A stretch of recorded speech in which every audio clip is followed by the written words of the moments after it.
Considera, por un momento, la Segunda Guerra Mundial y algunos de los actos más destructivos que ocurrieron durante esa gran calamidad de la historia. El bombardeo de Varsovia, el Blitz sobre Londres, el ataque a Pearl Harbor, el bombardeo incendiario de Tokio y los bombardeos atómicos de Hiroshima y Nagasaki. Menciono esto no para recordarte los horrores de la guerra, sino para ayudarte a entender la escala cuando te digo que hoy en día hay flotas de submarinos recorriendo los océanos del mundo, cada uno llevando más potencia de fuego que todas las armas utilizadas en su totalidad durante la Segunda Guerra Mundial combinadas. Es un hecho asombroso y un testimonio del poderío de la humanidad que se hayan diseñado y construido armas de poder destructivo absoluto. Conocidos como submarinos de misiles balísticos o SSBNs, estos gigantes sigilosos bajo el agua patrullan secretamente y en silencio en las profundidades de los océanos del mundo en anticipación de un día que esperamos nunca llegue. El día en que estalle la guerra nuclear. El día en que el mundo llega a su fin. Y aunque se puede argumentar que estas armas nunca se han utilizado, se puede argumentar igualmente que se han utilizado cada hora de cada día durante las últimas 6 décadas, porque el verdadero poder de los SNBN no es su uso para destruir a un enemigo, sino el miedo que infunden en el enemigo, evitando así que comiencen la guerra en primer lugar, conocido como disuasión nuclear. Este concepto de mantener la paz a través de la retención de tal increíble poder de fuego se basa en que ambos lados desarrollen sistemas de armas que, al menos en apariencia, parecen ser capaces de causar daños inimaginables si alguna vez se utilizaran. Con ese fin, los submarinos de misiles balísticos han aumentado en poder y rendimiento para mantener su nivel de amenaza y, al hacerlo, mantener la paz, aunque sea una paz comprada con el potencial precio del Armagedón global.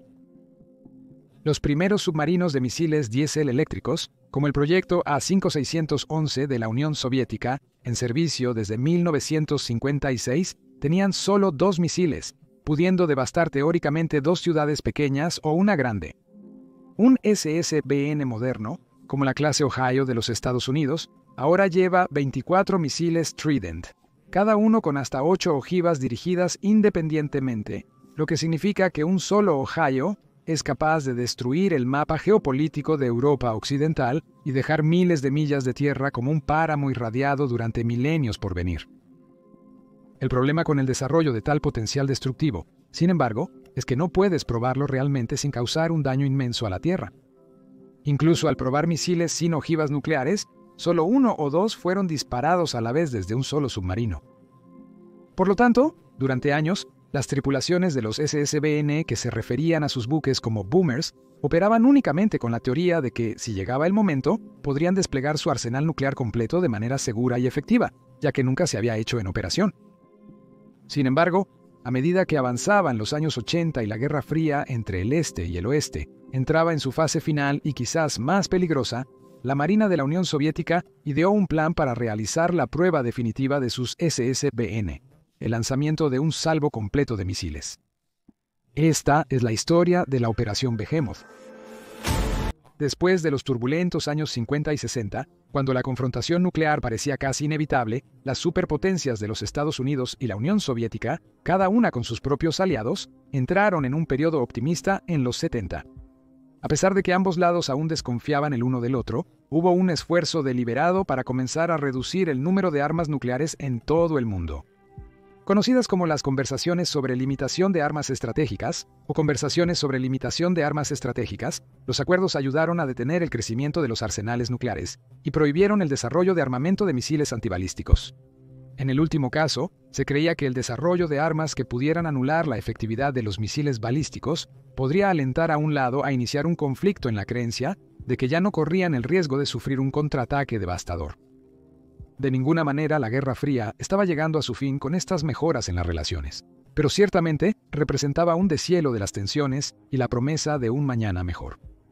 Esta promesa fue simbolizada por el encuentro de astronautas americanos y cosmonautas soviéticos en órbita el 17 de julio de 1975, un evento casi impensable solo 10 años antes, y demostró lo que se podía lograr a través de la cooperación en lugar de la competencia. 2 eventos destrozarían completamente todo lo bueno que se había logrado entre ambos lados en los 70. Primero, en el oeste, las dos principales potencias de la OTAN, Gran Bretaña y los Estados Unidos, eligieron líderes políticos de derecha dura en la forma de Margaret Thatcher y Ronald Reagan, respectivamente. Ambos líderes hicieron campaña con una plataforma de adoptar una postura mucho más dura contra la Unión Soviética, a la que Reagan describió como el imperio del mal, comparándola con los villanos de Star Wars. El segundo evento ocurrió al otro lado de la llamada Cortina de Hierro, cuando en la víspera de Navidad de 1979, las tropas soviéticas invadieron Afganistán, provocando una ola de condena internacional. Los soviéticos afirmaron que venían en ayuda de un aliado comunista que estaba siendo sacudido por levantamientos influenciados por Occidente, mientras que en Occidente muchos lo vieron como similar a Hitler invadiendo Polonia. Y al igual que en septiembre de 1939, finalmente seguiría la Guerra Mundial. Así, el mundo entró en los 80, cuestionándose su supervivencia en la década. La paranoia en ambos lados estaba en su punto más alto, cada uno temiendo que el otro estuviera desarrollando nuevas superarmas con las que inclinar la balanza a su favor. Y la verdad es, esto es exactamente lo que estaba sucediendo.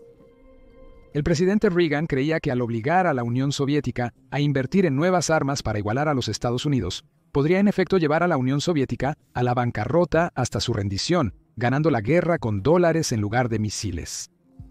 Por lo tanto, los Estados Unidos emprendieron un programa masivo de reequipamiento que les permitió adquirir un número increíble de armas avanzadas, incluyendo sistemas de armas nucleares como el bombardero estratégico Rockwell B-1B Lancer y eventualmente los primeros submarinos portadores de misiles balísticos Trident. La Unión Soviética comunista sabía que estaban en una desventaja significativa cuando se trataba de financiar su propio proyecto de reequipamiento para igualar a los estadounidenses con sus fondos aparentemente ilimitados para la defensa. Y así, bailaron hacia las fauces de la trampa.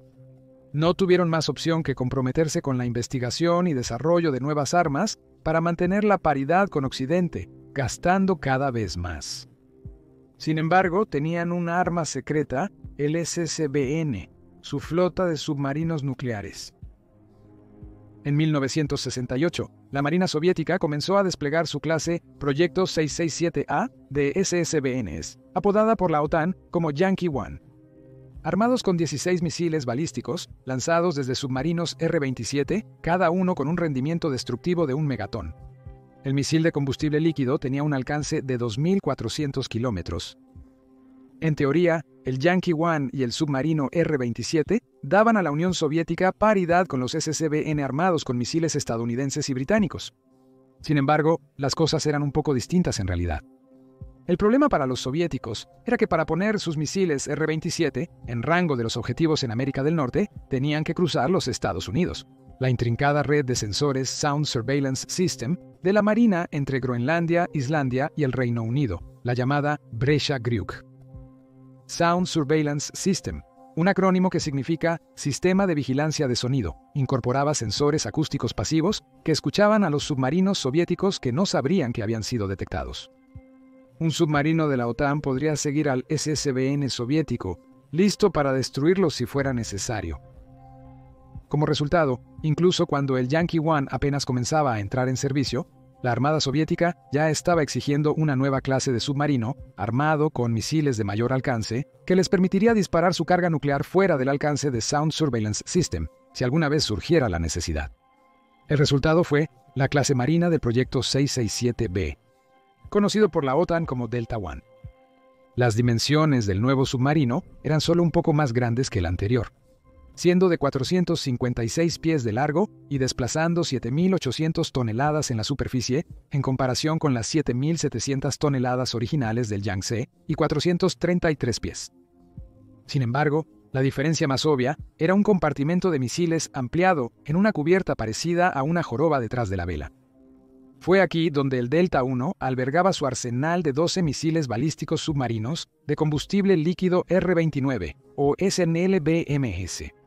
El R-29 tenía casi 3 veces el alcance del anterior R-27 a 4.784 millas, lo que le daba al Delta I un alcance operativo significativamente mayor. El Delta I original entró en servicio en diciembre de 1972 y seguirían 17 embarcaciones más construidas según esta especificación representando una amenaza significativa para la OTAN. Los submarinos de clase Delta constaban de un diseño de doble casco, con un casco exterior de acero de baja magnetización, envolviendo un casco interno de presión más grueso, lo que dificultaba su detección mediante sistemas de detección acústica o magnética. A pesar de eso, la Marina solo aumentó su poder. Los soviéticos exigieron más mejoras para los próximos 4 buques de la clase, la más significativa de las cuales fue el alargamiento del casco a 155 metros para acomodar 4 tubos de lanzamiento vertical más para los R-29, llevando el total a 16.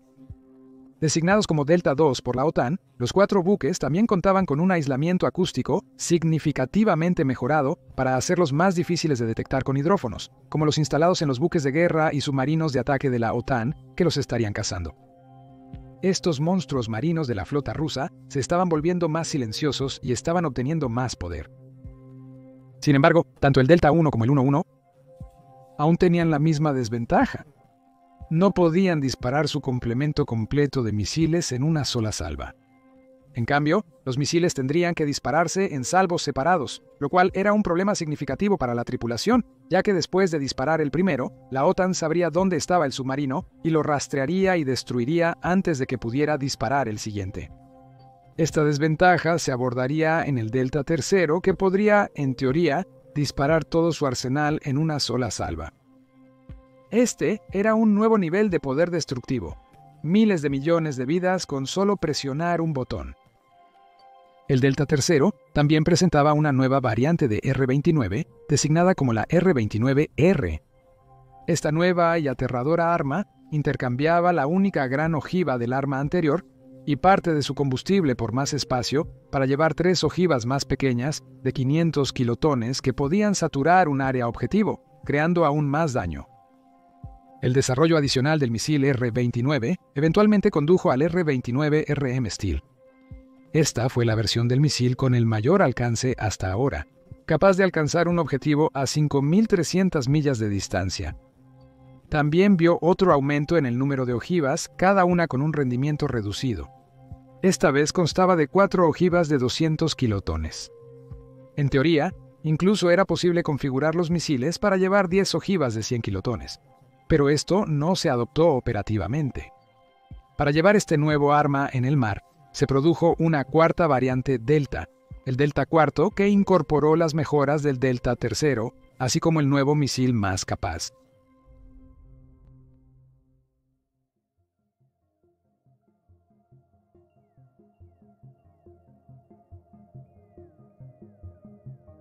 Los Delta IV y sus misiles R-29RM comenzaron a ser operativos a mediados de los años 80, con la primera clase K-50I-1 comisionada el 28 de diciembre de 1984.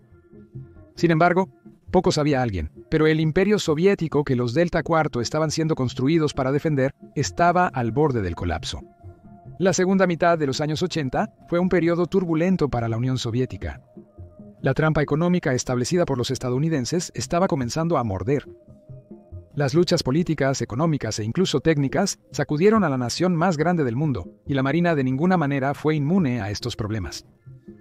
Mientras el desastre de la planta de energía nuclear de Chernobyl capturaba la atención del mundo, un escenario potencialmente peor se desarrolló casi 6 meses después, en las primeras horas del viernes, 3 de octubre de 1986, cuando el submarino de clase Yankee 1 K219 sufrió una explosión en su compartimento de misiles. Si no fuera por los esfuerzos heroicos de su tripulación, que realizaron reparaciones, y 5 de los cuales perecieron en el incidente, existía la amenaza muy real de una explosión termonuclear en la costa de la isla de Bermuda. Desafortunadamente para el almirantazgo soviético, fue solo el último de un catálogo de desastres que habían afectado el programa de submarinos nucleares soviéticos. El desastre del K-219 no podría haber llegado en un peor momento para la Marina. La Unión Soviética estaba ahora bajo el liderazgo de Gorbachov, quien estaba reestructurando su economía bajo la política de perestroika. Con el recalentamiento de las relaciones con Occidente, el ejército soviético temía drásticos recortes de financiamiento. Con dudas sobre su efectividad y fiabilidad, las fuerzas de submarinos soviéticos especialmente tenían que demostrar que valían la colosal inversión de fondos por parte de Moscú, y tenían que hacerlo de manera dramática. En marzo de 1987 se realizó la Operación Atrina. Esto implicó que 5 submarinos eludieran los dispositivos de detección de la OTAN y navegaran lo suficientemente cerca para fotografiar la costa de los Estados Unidos. La OTAN detectó los submarinos al salir de sus puertos, pero los perdió de vista en el Atlántico. Esto destrozó la creencia en Occidente de que los submarinos podrían ser atrapados. En cambio, la realidad es que el submarino podría emerger de las profundidades como un monstruo de la mitología y diezmar a la población estadounidense sin ninguna advertencia en cualquier momento. La Marina de los Estados Unidos, en particular, enfrentó preguntas embarazosas de los miembros del Congreso de los Estados Unidos respecto a su capacidad para mantener al país seguro. La operación hizo mucho para restaurar la moral en la flota soviética después del desastre del K-219. Aprovechando este éxito, la Marina soviética ahora quería demostrar su poder supremo al romper el récord del mayor número de misiles balísticos lanzados desde un submarino en una sola salva. El número más alto en pruebas anteriores fue 8, disparados para la clase Yankee 2K-140 en diciembre de 1968. Pero los Delta III y IV podrían teóricamente disparar el doble de esa cantidad. Ahora, varios factores afectan cuántos misiles se pueden disparar en una sola salva. Estos incluyen la tensión que se ejerce sobre el casco del submarino por el lanzamiento de alta presión de estos enormes y poderosos misiles. También está el tema de la estabilidad. Cuando un submarino de misiles balísticos se prepara para lanzar sus misiles, estabiliza su curso, velocidad y profundidad. Sin embargo, desde el momento en que el primer misil sale del tubo, el peso del submarino disminuye drásticamente en un lado y es sacudido por la fuerza de la liberación del misil, alterando así el equilibrio del buque. Si el Delta IV estuviera inclinado tan solo 2 grados a un lado u otro, el siguiente lanzamiento tendría que ser cancelado. Por lo tanto, para ayudar a contrarrestar esto, el Delta IV bombea agua alrededor del submarino entre lanzamientos para reemplazar el peso perdido, mientras que las computadoras ajustan el timón de los hidroplanos para mantener la estabilidad tanto como sea posible. En resumen, es complicado, pero el Delta IV era la máquina que teóricamente había resuelto todos estos problemas. En 1989, la Marina soviética se estaba preparando para intentar esta increíble hazaña y el submarino elegido para llevar a cabo la tarea era el Delta IV clase K-80 y 4. El 6 de agosto de 1989, el submarino mantenía una profundidad de unos 50 metros desde la superficie y preparaba sus misiles de prueba para el lanzamiento. El ya estrecho espacio del K-80 y 4 se hizo aún más apretado para la tripulación debido al gran número de oficiales superiores que habían decidido subir a bordo para ver el ejercicio. Según Andrei Mikhailov, un submarinista veterano que sirvió en la Marina soviética a finales de los 80, entre la tripulación del K-80 y 4, había hasta 50 oficiales de varios rangos a bordo, todos queriendo tener sus nombres asociados con la prueba récord. Esto elevó los niveles de estrés a un máximo histórico entre la tripulación, quienes sentían que estaban siendo escrutados y criticados por cada pequeño detalle. Ya en posición, el submarino fue autorizado a intentar romper el récord. El primer misil salió de su tubo sin incidentes, al igual que los siguientes 4. Sin embargo, cuando se intentó lanzar el sexto misil, ocurrió una grave falla. Una fuga de combustible y oxidante del misil causó un incendio y un aumento de presión dentro del silo combinado para destruir el misil en su tubo de lanzamiento. Como resultado, se cancelaron los lanzamientos restantes y el récord del K-140 permaneció sin desafío. Sin embargo, la Marina soviética no se desanimó y exactamente 2 años después, el 6 de agosto de 1991, estaban listos para intentarlo de nuevo, esta vez con el submarino K-407 bajo el mando del capitán Sergei Yegorov. El capitán Yegorov había pasado los meses previos a agosto entrenando duro a su tripulación, hasta el punto de que casi podían llevar a cabo cada aspecto del lanzamiento de forma automática. Además, solo se permitió a bordo a un oficial superior para la prueba, el almirante de la flota Leonid Salnikov. A las 21 horas con 09 minutos del 6 de agosto de 1991, comenzó la operación Behemoth 2. Uno por uno, a intervalos de 14 segundos, los misiles R-29RM desarmados comenzaron a ser expulsados de sus tubos de lanzamiento. Al romper la superficie, encendieron sus potentes motores de cohete de combustible líquido que bañaron el submarino en una luz brillante durante varios segundos cada vez. Dentro de 244 segundos del primer lanzamiento, el último misil había sido expulsado con éxito.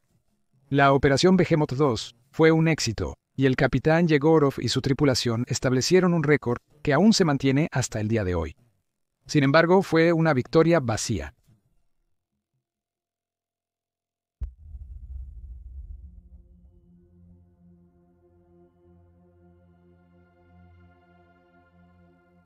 En los días de gloria de la Unión Soviética, una operación tan exitosa probablemente habría visto innumerables honores otorgados al capitán Yegorov y su tripulación. Sin embargo, en 1991, la Unión Soviética estaba al borde del colapso total.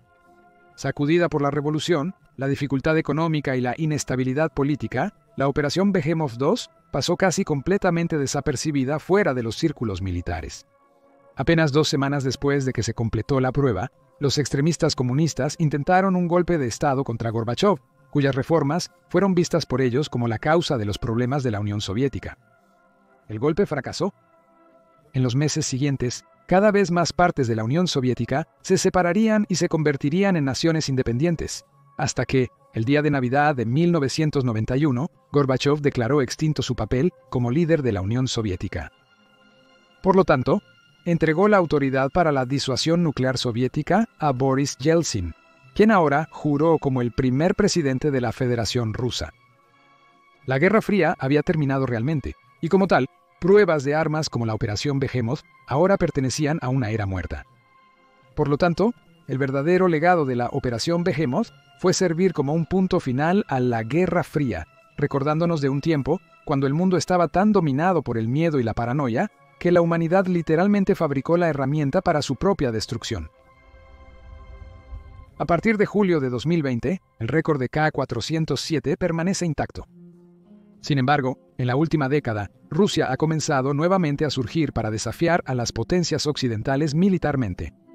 La mentalidad de la Guerra Fría de demostrar que Moscú puede igualar a los Estados Unidos en tecnología de combate parece estar regresando, incluso si la mayoría de los expertos coinciden en que la mayor parte del ejército ruso está equipado con equipo mejorado, pero aún envejecido. Tanto el K-84 como el K-407 permanecen en servicio activo y desde entonces han sido armados con misiles balísticos aún más avanzados.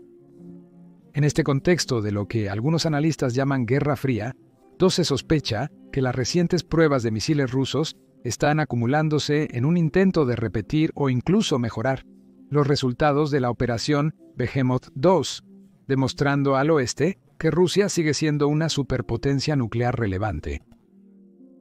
Parece que la era de la Operación Behemoth puede estar resurgiendo una vez más.